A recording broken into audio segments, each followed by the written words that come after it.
Siri bercakap dengan Jin, episod ke-20, Memburu Raja Pukau. Datuk mengambil keputusan untuk pulang saja ke perkampungan orang asli. Bah Lanjut pun tidak membantah saya apatah lagi. Kami meredah hutan untuk pulang dan apabila bulan sudah beralih arah, kami pun tiba di kampung perkampungan orang asli itu. Saya perhatikan malam itu Datuk tidak dapat tidur nyenyak. Dan sesekali Datuk akan turun ke halaman dari pondok dan saya pun tidak pasti apa tindak tanduk Datuk pada masa itu.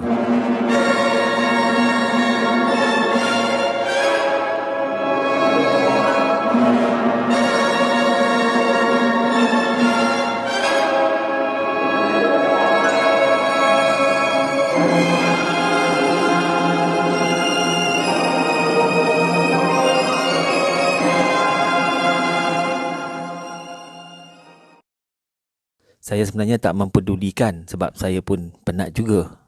Selesai sembahyang subuh, Datuk membakar selai kain buruk yang baunya cukup wangi. Datuk hanya membakar sebahagian saja dan kemudian abu itu diisikan dalam buluh yang beruas pendek. Buluh itu Datuk letakkan di hujung pendul pondok.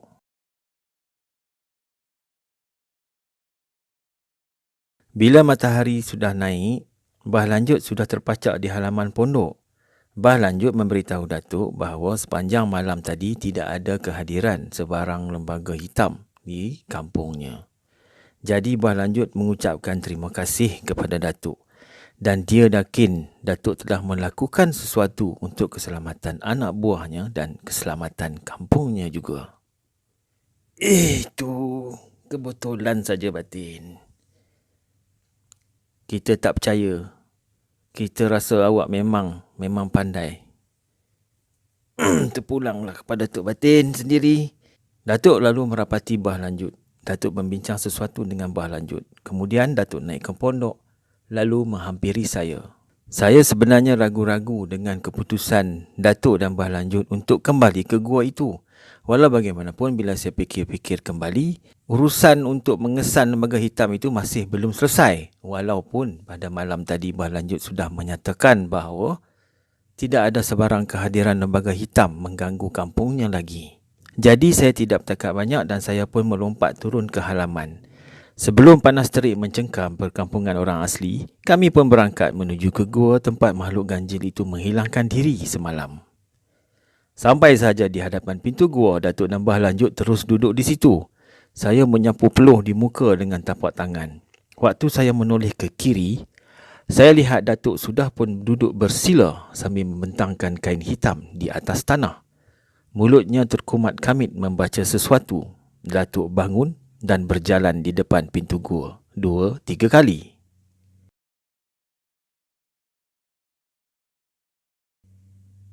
Kita masuk, kata Datuk sambil menjeling ke arah muka Bah Lanjut. Saya lihat wajah Bah Lanjut agak cemas. Datuk memberitahu Bah Lanjut untuk menyediakan mancis api. Lalu dia menyerahkan segumpal kain buruk pula kepada saya. Datuk melangkah ke dalam gua. Bah Lanjut dan saya mengekori dari belakang. Memang sukar berjalan di dalam gua yang agak gelap itu. Akhirnya kami sampai ke suatu kawasan lapang. Kiri kanan kawasan itu di dinding batunya adalah pejal. Di sudut sebelah kanan terdapat satu lagi lubang gua yang lain.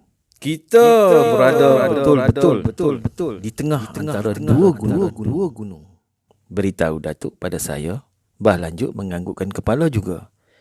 Dari kawasan lapang itu saya dapat melihat awan dan langit. Sekiranya berlaku hujan, kami pasti basah. Menurut Datuk, keadaan seperti itu memang lazim bagi kebanyakan gua di Malaysia. Tiba-tiba kami terdengar bunyi sesuatu. Saya pun merenung ke atas. Terdapat seekor ular hitam menyusur perlahan-lahan pada akar-akar kayu yang berjuntayan di lurah gunung itu. Ular itu terus bergerak dan berbaut pada sebatang pokok kecil yang tumbuh di tepi lurah. Dah tak apa, pedulikan je, kata Datuk apabila melihat air muka saya berubah. Serentak dengan itu, kami terdengar bunyi orang berjalan di lubang gua sebelah kanan. Datuk menyuruh kami menyorok di celah-celah batu besar. Bunyi itu makin lama makin jelas. Akhirnya terpacak 3 makhluk ganjil yang berbulu tebal di kawasan lapang itu. Makhluk ganjil itu duduk sambil memakan daun-daun kayu di bawahnya. Gerak-geri makhluk ganjil itu tidak banyak bezanya dengan manusia. Sama ada cara dia duduk dan mematahkan dahan-dahan kayu yang berpucuk hijau itu. Tingginya pula lebih kurang 2.5 meter. Kira-kira 8 kaki. Bila berjalan, makhluk-makhluk itu agak membongkok sedikit ke hadapan.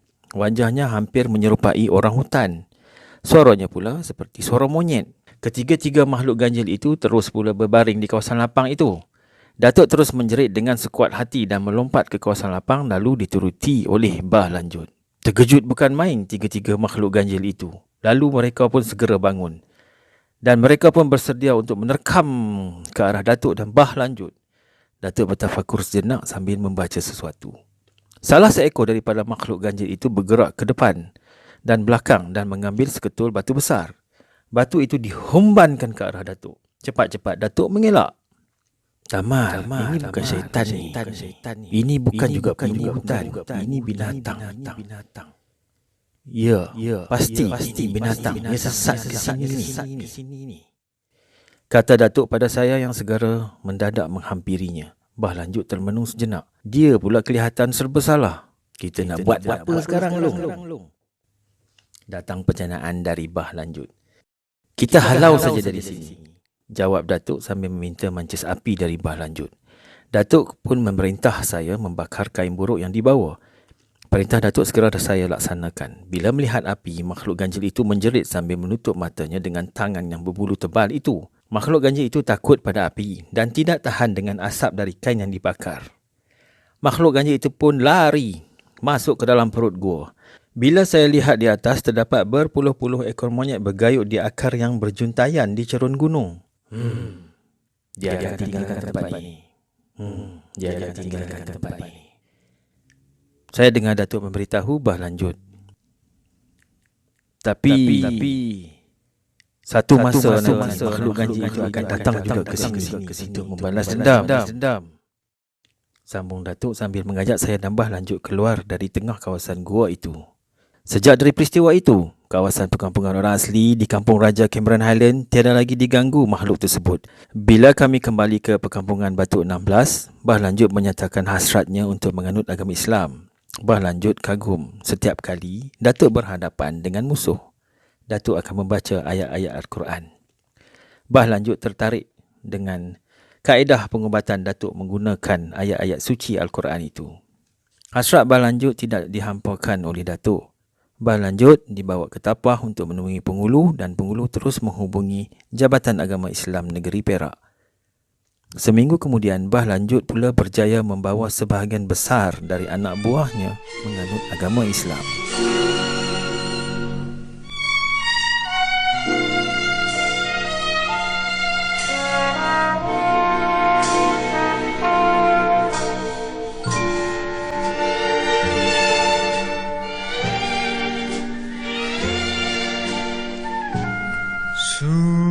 Sungai Pahang penuh dengan riwayatnya,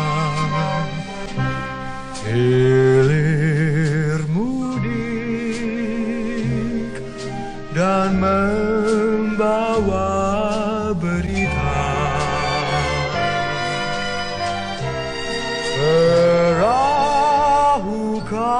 2 hari sebelum meninggalkan perkampungan orang asli di Batu 16 itu, Datuk telah didatangi oleh seorang pemuda asli yang mendakwa datang dari Pahang. Pemuda itu memberitahu pula, beberapa orang pemburu telah menemui tapak kaki binatang yang menyerupai tapak kaki manusia di Kuala Tris, dekat Lancang, di Pahang. Datuk bersetuju pergi ke Kuala Tris. Setelah lama juga, saya lihat dia berunding dengan pemuda asli itu.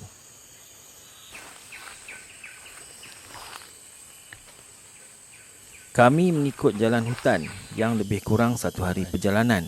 Akhirnya kami sampai ke Kuala Tris dan Datuk terus menyiasat tapak kaki makhluk ganjil yang menyerupai tapak kaki manusia itu.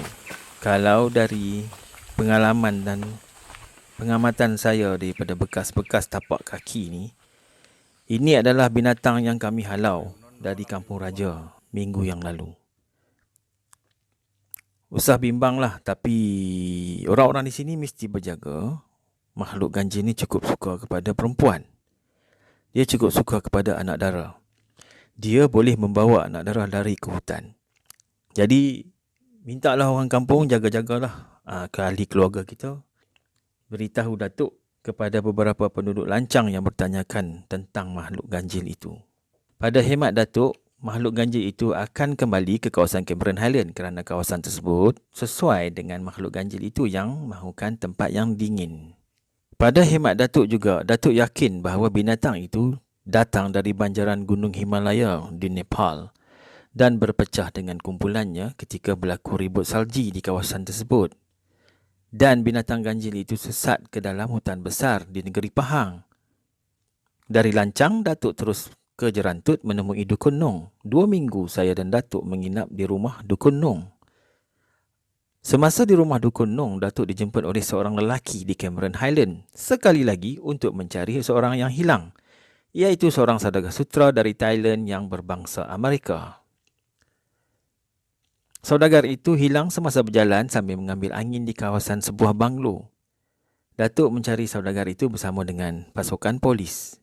Seluruh hutan di puncak Cameron Highland telah dijelajahi, tetapi saudagar yang hilang itu tidak juga ditemui. Akhirnya Datuk membuat keputusan sendiri. Dia mengajak saya pergi ke kawasan gua tempat kami menemui makhluk ganjil itu dahulu, tetapi ditemani juga dengan beberapa anggota polis. Di situ Datuk hanya menemui beberapa pokok besar yang sudah patah dan beberapa carikan kain yang dipercayai kepunyaan saudagar tersebut. Datuk yakin saudagar tersebut sudah ditawan oleh makhluk ganjil itu. Pendapat Datuk tidak diterima pula oleh pasukan polis. Dan daripada itu, Datuk tidak mahu mengikut lagi usaha yang selanjutnya. Ternyata akhirnya usaha polis tidak mendapat sebarang hasil. Mereka terus membatalkan rancangan untuk mencari saudagar sutra dari Thailand itu lagi. Kehilangan saudagar itu terus menjadi tanda tanya hingga ke hari ini. Kejadian ini berlaku dalam tahun 60-an.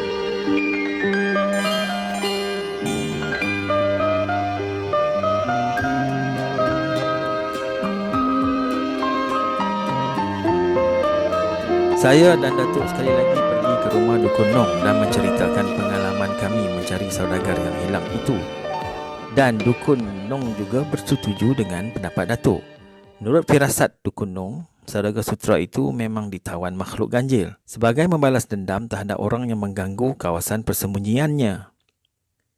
Dalam pertemuan itu, Dukun Nong memberitahu Datuk makhluk ganjil itu masih berkeliaran di dalam hutan negeri Pahang.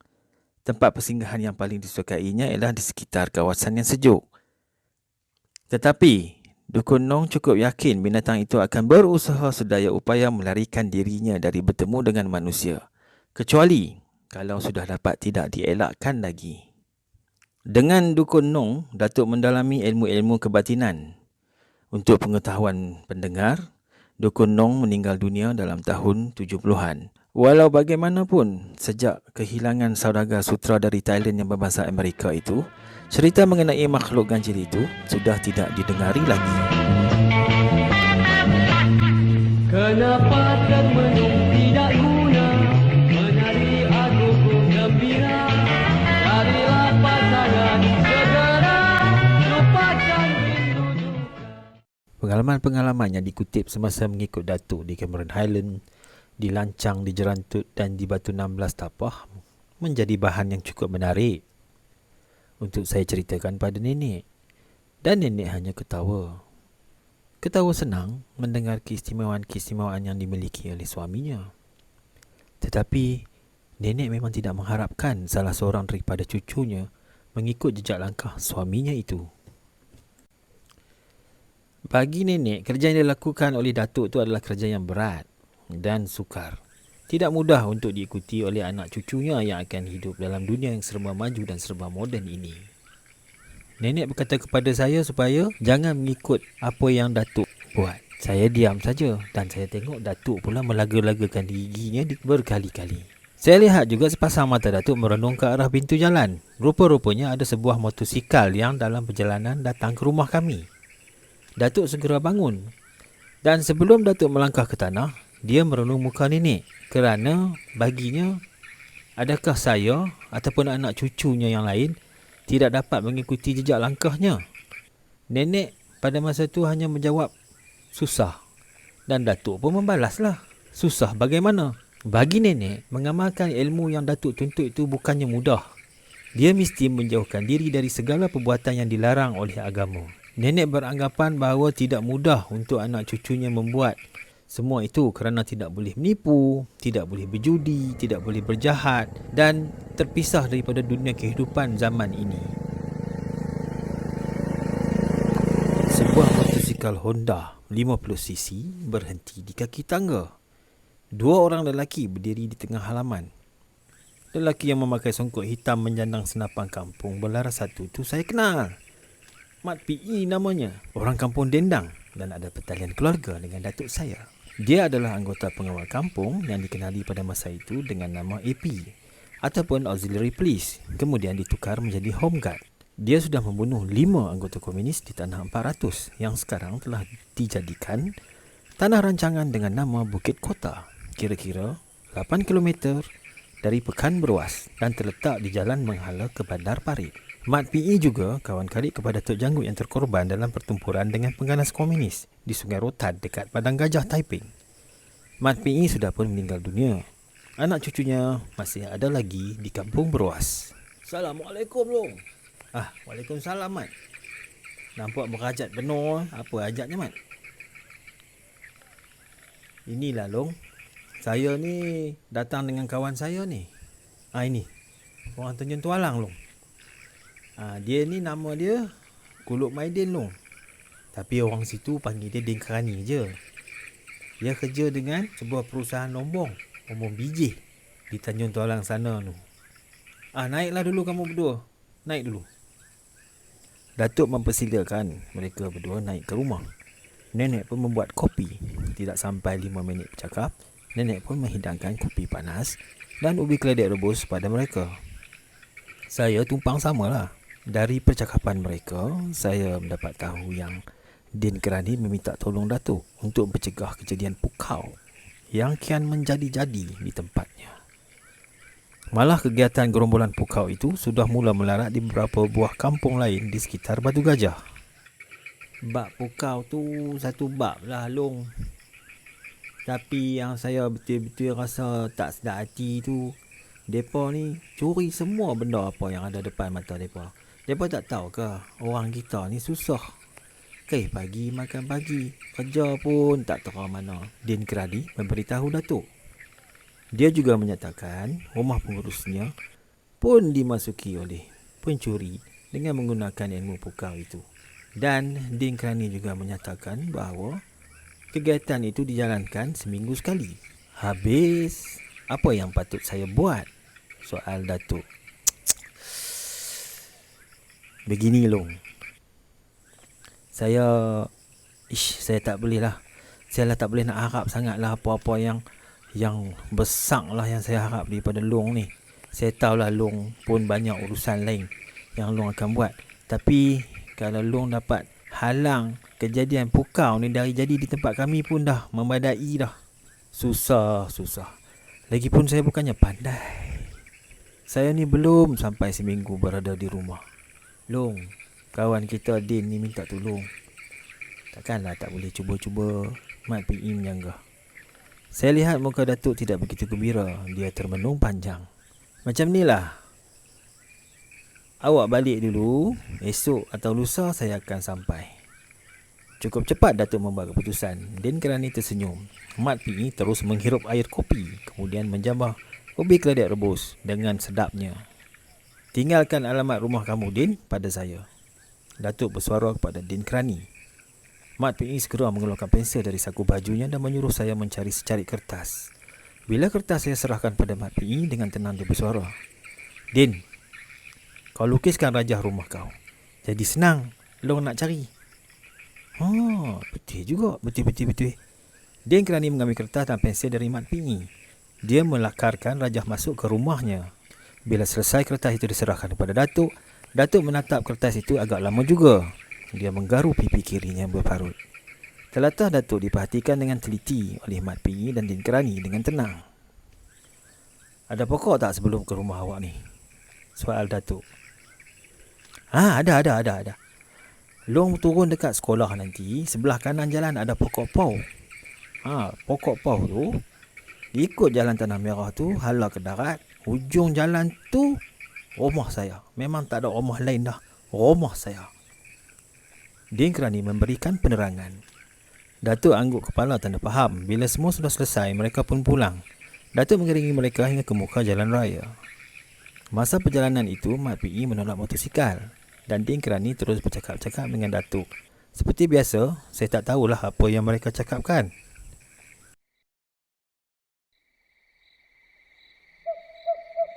Malam itu, selepas menunaikan sembahyang Isyak, Datuk duduk bersendirian di anjung rumah sambil melukis-lukis rajah di atas keping kertas.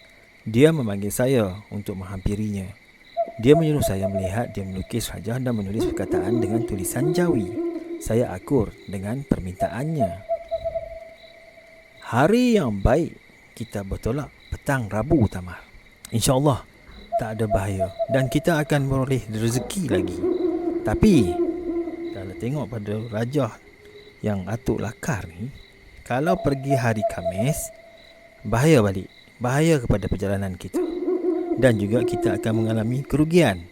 Datuk memberitahu saya sambil memberi petua bagaimana mahu memilih hari yang bertuah dalam setiap perjalanan. Lepas itu, Datuk membaca sesuatu sambil memeluk tubuh. Dia meminta nenek menyediakan bara di atas tempat bara. Setelah bara itu siap, Datuk menaburkan kemian di atas tempat bara itu. Asap kemian mula memenuhi ruang anjung. Datuk menolak tempat bara itu ke tepi.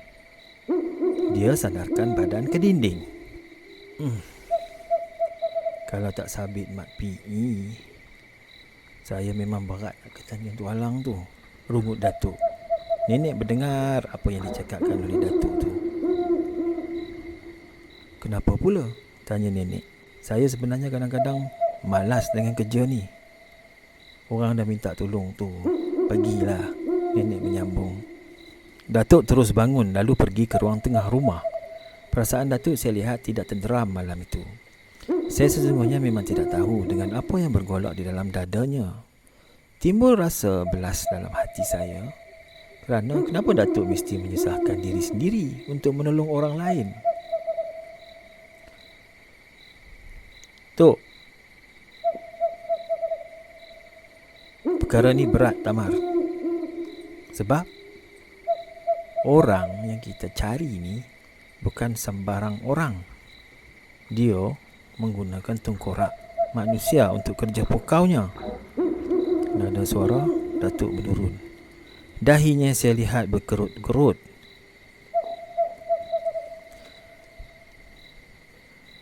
Tapi itulah, orang tu dah datang jumpa kita, Tamar ya. Kita mesti tolong juga. Tambahnya dengan rasa penuh keyakinan sambil mengepal penumbuk. Saya tersenyum dan Datuk terus masuk ke bilik tidur.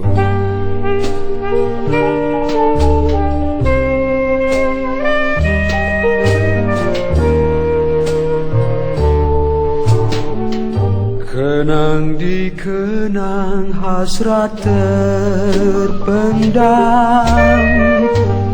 masa kau dan aku seimbang.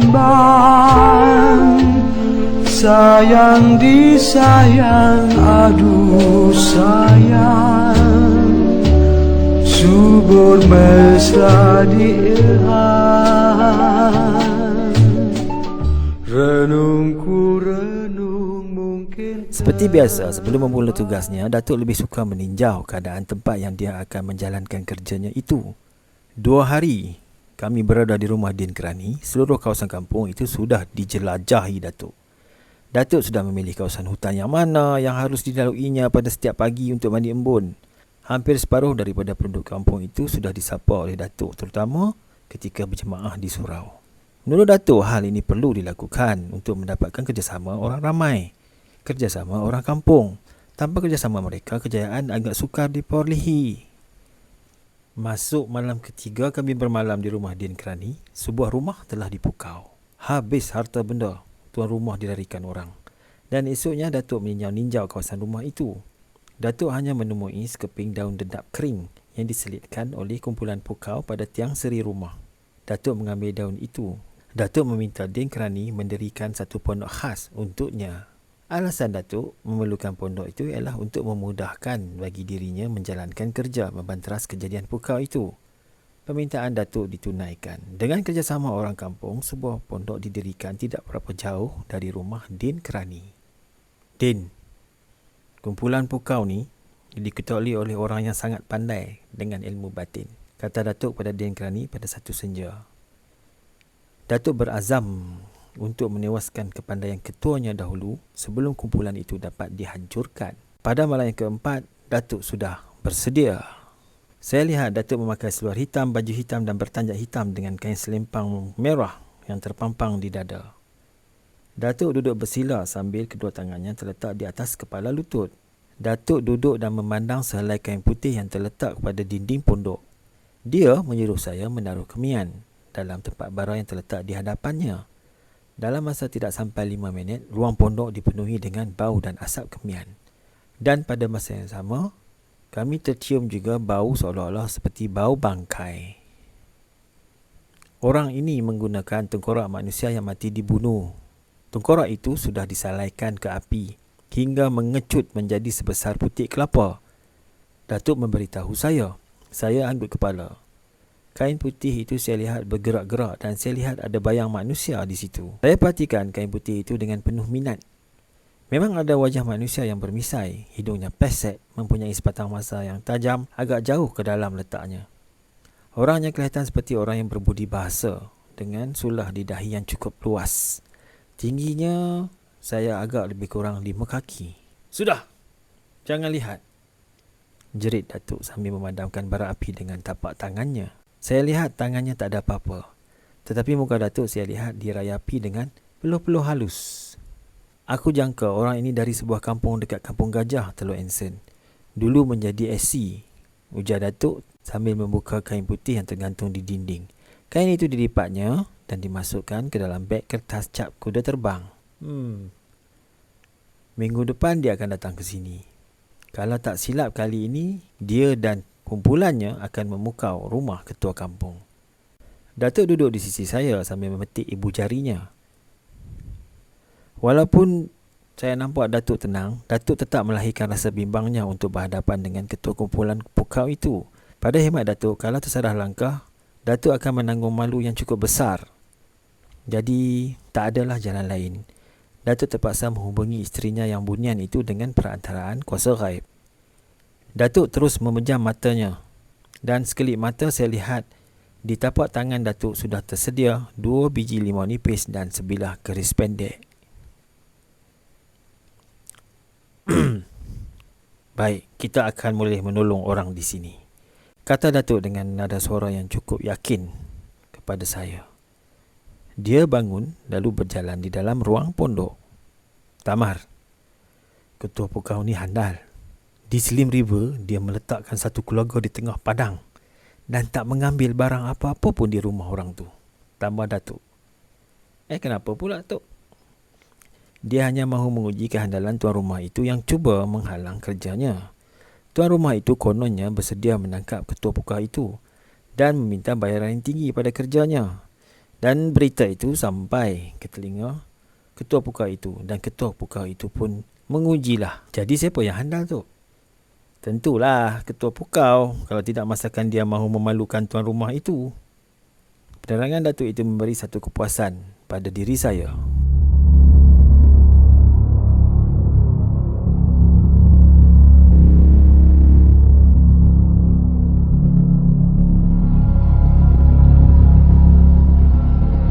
Malam yang dinantikan pun tiba. Sebuah kereta jenis Morris Minor berhenti di tepi jalan dekat sekolah Tanjung Tualang. Dari perut kereta itu keluar 3 orang lelaki menuju ke arah rumah ketua kampung. Jam ketika itu sudah pukul 2 pagi. Saya dan Datuk memerhatikan gerak-geri manusia bertiga itu dengan penuh minat. Setibanya mereka di rumah ketua kampung, ketiga-tiga manusia itu mengelilingi rumah ketua kampung sebanyak 7 kali. Kemudian mereka meletakkan tengkorak kecil di pangkal tiang seri rumah ketua kampung itu. Lelaki yang berbadan kurus itu terus memuja tengkorak kencil itu yang bertukar warna dari putih ke warna kehitam-hitaman. Lepas itu dia membakar kemenyan dengan api rokok. Asap kemenyan diasapkan pula pada tengkorak itu. Tengkorak di kepala Tiang Sri itu kelihatan berbuih-buih dan bergerak-gerak. Serentak dengan itu, seluruh kawasan berbau busuk, kemudian berbau wangi. Saya terasa kelopak mata mula berat. Mengantuk sungguh masa tu. Bukaunya dah menjadi. Bukaunya dah menjadi, Tamar. Bukaunya dah menjadi. Bisik Datuk pada saya sambil meletakkan kedua tangannya ke muka saya. Serta-merta saya terasa segar dan rasa mengantuk terus hilang. Demikian episod ke-20, Memburu Raja Bukau. Siri bercakap dengan Jin, karya Tamar Jalis. Olahan Hey Padu Kawali. Jangan lupa episod seterusnya itu episod ke-21, Berguru dengan Syaitan.